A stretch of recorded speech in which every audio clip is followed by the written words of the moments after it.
material is really defined through the projects, through the idea we have, what we want to do. So this can vary, and really vary. But in most of the projects, if they are net-based, code is involved. We started to code because we felt that the internet is a space which is interesting, an interesting space where you can have a voice, and we needed some technical abilities to have our stuff out there, and you need to code. You needed to code to publish back in 2000.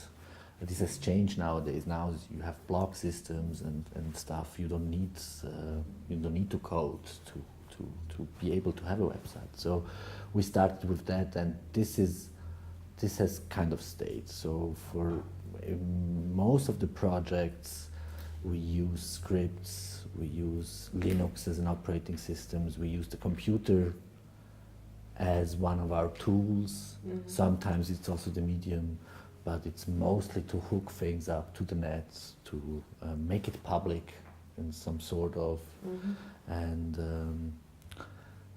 there we rely on software which was written by other people, which we can take and put together, and we just glue things together and try to make the software to do the things we want to do. So with Random Darknet Shopper, I would say material, or the gathering of material started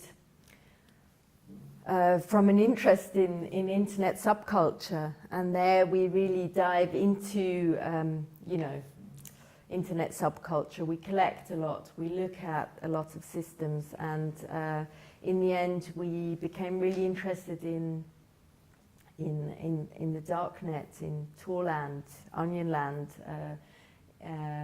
in encrypted parts of the internet where we spent time, and we then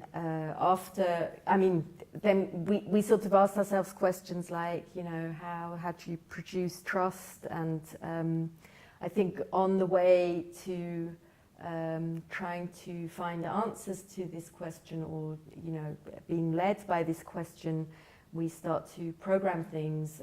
We started to program bots. We looked at shops. We looked at the stuff. It's this really terrible place, just full of illegal stuff and criminals, and you go there and you're like, okay, really? It's full of kids, and this sort of, and so I think the material that's used in the end is, I would say, always code, always network thinking in a way. The Random Darknet Shopper, there, after writing the actual bot, there's then the physical manifestation within the art gallery, because the work directly connects the darknet or the deep web with the gallery space. Random Darknet Shopper was that the bot goes out and shops by itself. So we have no control over that.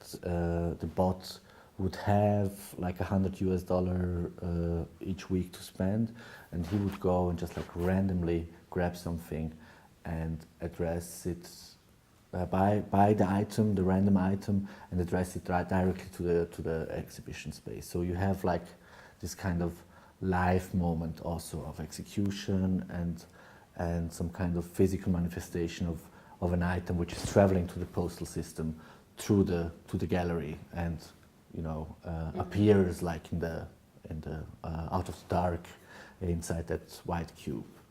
And for that we needed something like serial. We wanted the people to see that something is happening in repetition, and we had 12 vitrines, and we started with them empty, and they would be filled over time.